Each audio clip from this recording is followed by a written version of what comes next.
मैं हूँ Maria Tahir and again welcome to my YouTube channel MT world facts.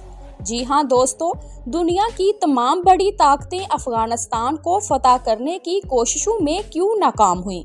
बड़ी ताकतों को शिकस्त क्यों हुई?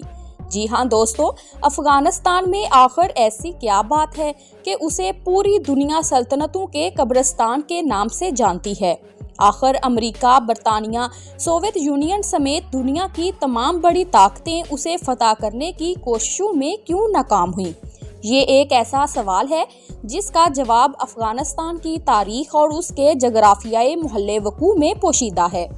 19वीं सदी में बरतानवी सल्तनत, जो उस वक़्त दुनिया की सबसे ताकतवर सल्तनत थी, उसने अपनी पूरी ताकत से उसे फतह करने की कोशिश की, लेकिन सन 1919 में बरतानिया को बलाखिर अफगानिस्तान छोड़कर जाना पड़ा और अफगानों को आज़ादी देनी पड़ी। जी हाँ दोस्तों, आज से ठीक 44 वर्ष कबल यानी 24 दिसंबर 1979 को सोवियत अफवाज अफगानिस्तान में दाखिल हुई थी। उसके बाद सोवियत यूनियन ने सन 1979 में अफगानिस्तान पर हमला किया। इसका इरादा ये था कि सन 1978 में बगावत के जरिए कायम की गई कम्युनिस्ट हुकूमत को गिरने से बचाया जाए, लेकिन उन्हें ये समझने में 10 साल लगे कि वो ये जंग नहीं जीत पाएंगे। बरतानवी सल्तनत और सोवियत यूनियन के दरमियान एक कदर मुश्तरक है। जब दोनों सल्तनतों ने अफगानिस्तान पर हमला किया तो वो अपनी ताकत के अरूज पर थे, लेकिन इस हमले के साथ आहिस्ता आहिस्ता दोनों सल्तनतें टूट फूट का शिकार होने लगी। सन 2001 में अमेरिकी क़यादत में अफगानिस्तान पर हमला हुआ और कई सालों तक जारी रहने वाली जंग में लाखों अफराद हलाक हुए। जी हाँ दोस्तों, इस हमले के 20 साल बाद अमेरिकी सदर जो बाइडेन ने अफगानिस्तान से अपनी फौज को वापस बुलाने का फैसला किया है। ये एक मुतनाज़ा फैसला था जिस पर पूरी दुनिया में शदीद तनकीद की गई। इस एक फैसले की वजह से तालिबान ने अफगान दारुल हुकूमत काबुल पर इंतहाई तेजी से कब्जा कर लिया है। जो बाइडेन ने अपने फैसले का दिफा करते हुए कहा कि अमेरिकी शहरियों को ऐसी जंग में नहीं मरना चाहिए जिसे अफगान खुद लड़ने के लिए तैयार ना हो। जी हाँ दोस्तों, जो बाइडेन ने अफगानिस्तान को सल्तनतों के कब्रिस्तान के तौर पर शोहरत को याद करते हुए कहा कि चाहे कितनी ही फौजी कुव्वत क्यों न लगा लें, एक मुस्तहकम, मुत्तहिद और महफूज अफगानिस्तान का हसूल मुमकिन नहीं है।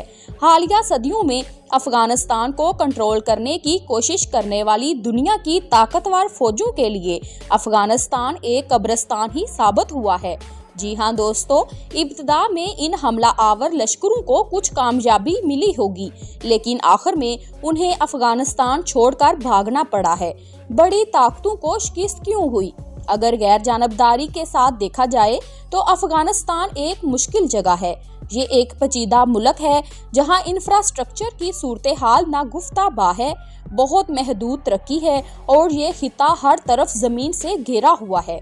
बहरहाल, सोवियत यूनियन, बरतानिया या अमेरिका, किसी भी सल्तनत ने अफगानिस्तान के साथ लचीलेपन का मुजाहरा नहीं किया है।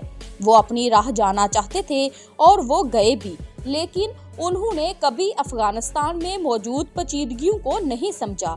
अक्सर कहा जाता है कि अफगानिस्तान को फतह करना नामुमकिन है। ये एक गलत बयान है, क्योंकि ईरानियों, मंगोलों और सिकंदर ने अफगानिस्तान को फतह किया है, लेकिन ये बात यकीनी है कि ये ऐसी दलेरी है जिसकी कीमत चुकानी पड़ती है। और इससे कबल काबुल पर हमला करने वाली आखिर 3 बड़ी सल्तनतें अपनी कोशिश में बुरी तरह नाकाम क्यों हो चुकी हैं कि 19वीं सदी के बेशतर हिस्से में अफगानिस्तान वस्ती एशिया को कंट्रोल करने के लिए बरतानवी और रूसी सल्तनतों के दरमियान जंग का एक अहम स्टेज था। इसके ताल्लुक से रूस और बरतानिया के दरमियान कई दहाइयों तक सफारती और सियासी कशमकश जारी रही, जिसमें बालाखिर बरतानिया की जीत हुई, लेकिन बरतानिया को इसकी बड़ी कीमत चुकानी पड़ी। बरतानिया ने अफगानिस्तान पर सन 1839 और 1919 के दरमियान 3 मरतबा हमला किया और कहा जा सकता है कि बरतानिया तीनों बार नाकाम रहा।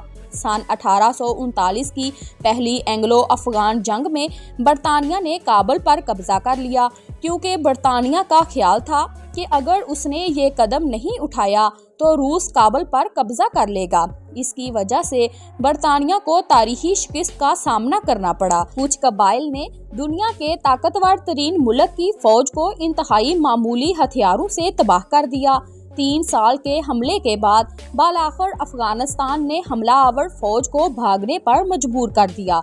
6 जनवरी सन 1842 को जो 16,000 फौजी ब्रिटिश कैंप से जलालाबाद रवाना हुए थे, उनमें से सिर्फ एक बरतानवी शहरी जिंदा वापस आया। 4 दहाइयों के बाद बरतानिया ने एक बार फिर कोशिश की। इस बार उसे कुछ कामयाबी मिली और सन 1878 से 1880 के दरमियान दूसरी एंग्लो अफगान जंग के नतीजे में अफगानिस्तान बरतानिया की हिफाजत वाली रियासत बन गया। लेकिन बरतानिया को काबुल में रेजिडेंट वजीर रखने की अपनी पॉलिसी तर्क करना पड़ी। इसके बजाय सल्तनते बरतानिया ने एक नया अफगान अमीर मुंतखब करके अपनी फौजें मुल्क से वापस बुला ली। लेकिन सन 1919 में जब उस नए अमीर ने खुद को बरतानिया से आज़ाद करार दिया तो तीसरी एंग्लो अफगान जंग शुरू हुई। ये वो वक्त था जब एक जानब बालिशवीक इनकलाब ने रूसी खतरे को कम कर दिया और दूसरी जानब पहली जंग अजीम ने बरतानवी फौजी अखराजात में बहुत इजाफा कर दिया था। ऐसी सूरत हाल में बरतानवी सल्तनत में अफगानिस्तान के बारे में दिलचस्पी कम हो गई। इसी वजह से 4 माह की जंग के बाद बरतानिया ने बालाखिर अफगानिस्तान को आज़ाद करार दे दिया।